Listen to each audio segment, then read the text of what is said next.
Leemos para entender a otros, para habitar a otros. El niño que explora una escritura en las guardas de los libros de sus padres, historias que no terminaron, pero que afilaron su lápiz. Surge entonces la pregunta, ¿para qué? ¿Para qué las historias que nunca han sucedido? ¿Para qué esos personajes a los que les creemos pero que nunca han existido? Y así ocurre la vida. Vamos a la librería y compramos ese libro y en la primera página aparece un personaje que nos dice, llamadme Ismael. Termina siendo un misterio.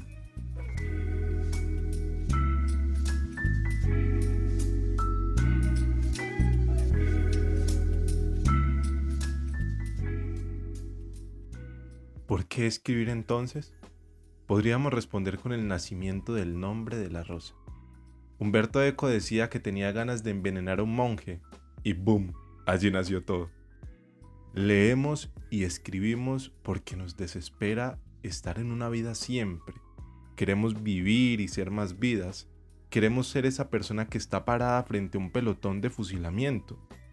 Quizá para remediar esa realidad de que tenemos una sola vida.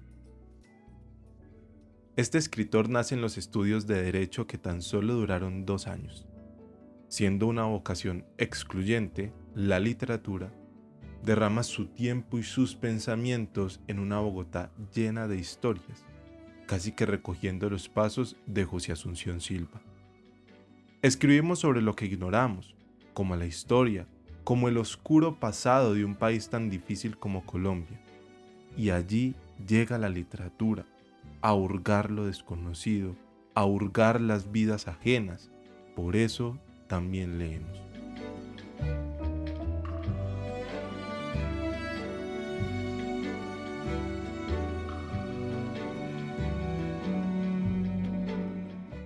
Claro que sí, un saludo para todos ustedes.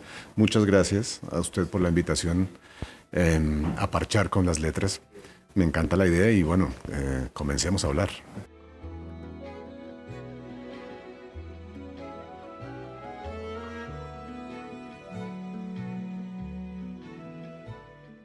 La puntada inicial de las páginas que acompañan a los lectores de Juan Gabriel Vázquez es siempre la del periodista.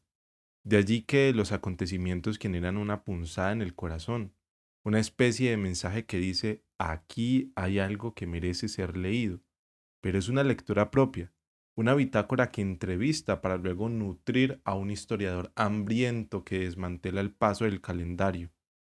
El novelista, al final, tiene una única tarea. Pienso que es en parte sí, mejor dicho, tiene razón, sí. Pero esa división que yo hago es una división de tareas, más bien. El periodista también es un gran escucha. El periodista en ese sentido, mm, es decir, tal como yo lo entiendo, la intervención en mis novelas del periodista viene justamente con un acto de escuchar. El periodista es esa persona que descubre un personaje, descubre una situación y se dedica a preguntarle a la gente. Por eso, a mí me pasó con eh, mi primera novela que se llama Los Informantes, que nació de una conversación que yo tuve con una mujer judía alemana a la cual le pedí que me contara su vida a lo largo de 3 días. Increíblemente para mí aceptó y hablamos durante 3 días y de ahí sale la novela. Em, Igual para escribir La Reputación, es una novela sobre un caricaturista político. Hablé con Antonio Caballero, hablé con Blado, Blado me dio muchísima información. Fueron entrevistas de periodista. Em, y después del periodista, como mis libros ocurren con frecuencia en un pasado nuestro, en un pasado público colombiano, en los años 40, en Los Informantes, los años del narcoterrorismo, en El ruido de las cosas al caer, los años 60, en Volver la vista atrás, entre otras épocas, los años 50, los años 80 o 70, en Los nombres de Felisa, pues siempre hay una reconstrucción del pasado histórico y ese historiador en el cual me convierto durante un tiempo, busca documentos, busca fotografías, ¿no? Confirma cosas, trata de comprender ese momento pasado. Y después de todo eso viene el novelista. Y lo que yo suelo decir es que la única misión del novelista, el único mandato del novelista, es decir algo que no se puede decir ni desde el periodismo ni desde la historia. Y siempre hay algo. Cualquier situación, por ejemplo, en este caso, la vida de una mujer que existió realmente, como Felisa Burstyn, se puede contar desde la biografía, desde los hechos, pero los hechos solo la pueden mirar por fuera.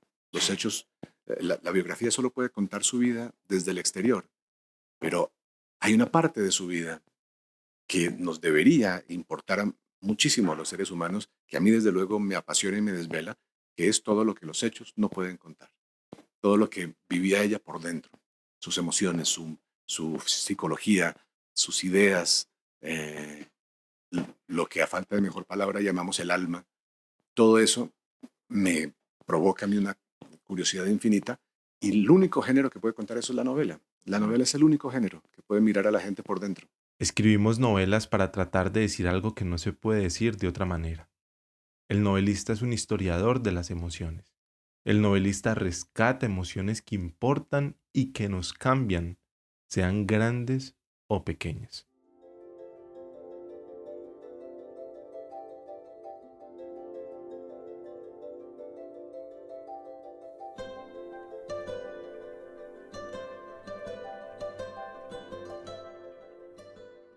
Felisa acompaña a este escritor por más de un medio siglo. El portazo fue una columna de Gabo. ¿Por qué García Márquez decía que murió de tristeza? Y este no es un diagnóstico médico, es un diagnóstico de novelista, un diagnóstico del alma, allá donde llega la literatura. Sí, sí, es una larga antesala. El primer latido de la novela, como decía Nabokov, siempre hay una primera semilla, ¿no? Esa primera intuición que tenemos del nacimiento de un libro. Para mí fue muy anterior a la escritura del libro. Y ocurrió en el año 96, yo vivía en París, tenía 23 años, soñaba con ser novelista y andaba por la ciudad, cruzándola en metro por distintas razones, eh, entre médicos, porque estaban tratando de descubrir, diagnosticar una enfermedad que yo tenía con la que nadie daba. Y en esos trayectos en metro llevaba libros para acompañarme. Uno de esos libros era una compilación de columnas de Gabriel García Márquez, una recopilación que hizo la revista Cambio para convencer a sus lectores de que se suscribieran en esos años. Y una de esas columnas me llamó la atención especialmente. Comenzaba diciendo: la escultora colombiana Felisa Burstyn murió de tristeza en un restaurante de París, rodeada de su marido y 4 amigos. Y me llamó mucho la atención esta figura. Me pregunté quién era esta Felisa Burstyn, porque yo nunca había oído hablar de ella. Y por qué García Márquez sabía tanto sobre su figura. Eran amigos, eran conocidos, quiénes eran, quién era esta mujer, pero sobre todo, ¿por qué dice García Márquez que murió de tristeza? Esa fue la gran pregunta que se formó en mi cabeza, porque era una pregunta de novelista, ¿no? Um, la columna de García Márquez es extraordinaria, cuenta las circunstancias en que Felisa Burstyn salió al exilio por distintas razones ligadas a su momento político, pero eso de diagnosticar la muerte de tristeza, eso no es un diagnóstico ni de periodista, ni de médico, mucho menos, sino de novelista. Y, y me he pasado los siguientes 20 y tantos años conviviendo con ese fantasma de Felisa Burstyn durante mucho tiempo sin hacer nada más que pensar en ella de vez en cuando, pero a partir de cierto instante, yo creo que más o menos hacia el 2013, empecé a darme cuenta de que eso era un libro y que yo tenía que escribirlo. Y además que no entendía por qué García Márquez no lo había escrito él mismo. Y,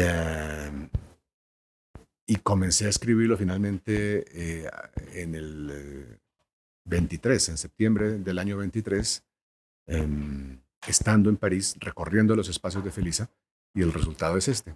El estudio donde nacería este libro daba al frente de la academia en donde estudió Felisa. Y para sorpresa, todo estaba igual. Pero solo los estudiantes podían entrar. Quien hurga en las vidas ajenas se inscribe en clases de escultura para entender lo que hay fuera de esa zona de confort y escribir esta novela.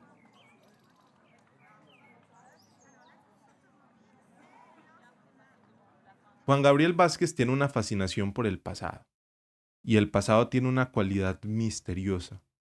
Solo existe cuando lo contamos. Por eso quienes nos cuentan el pasado tienen un poder muy grande sobre lo que somos. En las novelas mantenemos el pasado con vida, rendimos un homenaje a nuestros pueblos y a aquellos que han sufrido las inclemencias del mismo. Carlos Fuentes decía, no hay un presente vivo con un pasado muerto. Mm, ¿Cómo lo podría interpretar usted? sí, bueno, eh, es verdad y lamentablemente yo creo que nuestro país está metido en una especie de carrusel perverso en el que vamos repitiendo la misma violencia, ¿no? Y no logramos romperla, no logramos romper los ciclos de violencia. Colombia es un país extrañísimo del que se puede decir que ha vivido en una constante cadena de violencias desde hace 60, 70 años. Y esas violencias cambian de actores. Los actores políticos de los años 50, los actores, eh, los actores armados de los años 60, las guerrillas, eh, el paramilitarismo, el narcotráfico y el narcoterrorismo. Después se van alimentando estos ciclos y es difícil romperlos. Y la Colombia nuestra de ahora, que vivimos ahora, está lamentablemente repitiendo ciclos que ya habíamos dado por pasados. A mí se me parece mucho lo que estoy viendo a lo que yo sentía en los años 90. En los años 90, esta sensación de guerra larvada o muy, muy activa en distintas zonas del país eh, eh, pervive, ¿no? Incluso yo creo que ha empeorado desde hace 4 años, 5 años. Ha empeorado. Y eso es una lástima. Pero y parece que no fuéramos capaces los colombianos de, de notar la virtud de esos acuerdos que pasamos en 2016 que tenían la posibilidad de cerrar un capítulo de esa larga guerra. Yo creo que se cerró en parte, pero una parte que siguió viva por distintas razones. Y aquí estamos otra vez en muchos territorios colombianos sufriendo, ¿no? El acoso de los violentos. Platón decía que los poetas merecían ser recibidos con ofrenda, pero que siguieran su camino. Los poetas hablan desde el lugar del otro. El poeta es el que se llama Homero y de repente se levanta y dice, yo soy Ulises, soy Aquiles.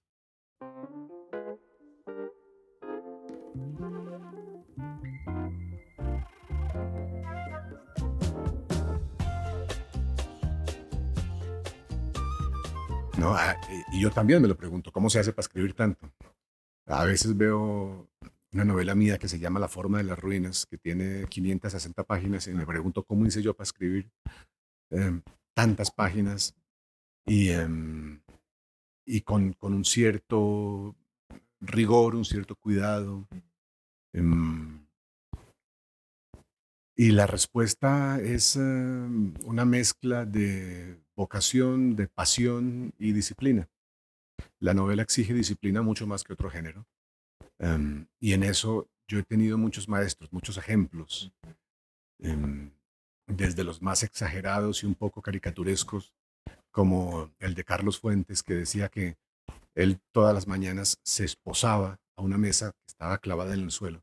Se ponía una esposa en su tobillo y la otra a la pata de la mesa y le daba las llaves a su asistente y le decía vuelva en 8 horas. Evidentemente, eso, la primera pregunta que surge es cómo hacía para ir al baño, ¿no? Con lo cual puede que eso fuera una exageración o una mentira. Pero la idea es la misma. La disciplina es esencial para el novelista. Mi gran ejemplo ha sido Mario Vargas Llosa, que ha sido un escritor de disciplina rigurosísima, mm, para el cual toda la vida gira alrededor de construir y proteger el espacio donde uno todos los días escribe un poco de esa novela.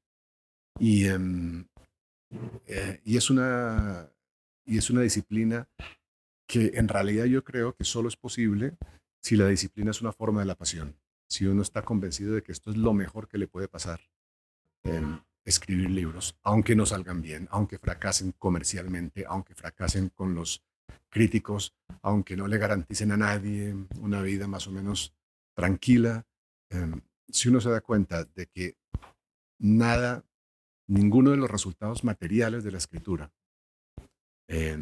podrían convencerlo de no escribir, entonces está listo para esa disciplina y esa disciplina se convierte en una forma de la pasión. Leer novelas es, sin duda alguna, enterarnos de la infinita diversidad de posibilidades de ser seres humanos. Sí, bueno, yo creo que es una experiencia que a mí me ha construido, me ha permitido, em, me ha abierto un lugar en el mundo, mi comprensión del mundo pasa casi enteramente por ahí, por esos momentos. Yo no sé, yo creo, si uno tuviera, para mí es una actividad muy misteriosa leer ficción. Ese momento en que uno decide voluntariamente olvidar que está leyendo un libro de un tipo que se llama Herman Melville o un tipo que se llama Javier Marías o una mujer que se llama Virginia Woolf y decimos olvidar eso y creer en la realidad de la historia, que nunca ha ocurrido y que nunca va a ocurrir a personajes que no existen. A mí eso me parece una actividad extrañísima. Porque, Mística. hasta mística, sí. ¿Por qué la hacemos? Yo creo que porque nos desespera la idea de vivir vidas tan limitadas, de que tenemos una sola vida, ¿no? Y estamos encerrados en un solo punto de vista. Y no, los seres humanos, algunos más que otros, tristemente hay gente que no comparte esto, pero los seres humanos tenemos mucha curiosidad, mucha sed de experiencias y queremos vivir otras vidas y ser otras personas.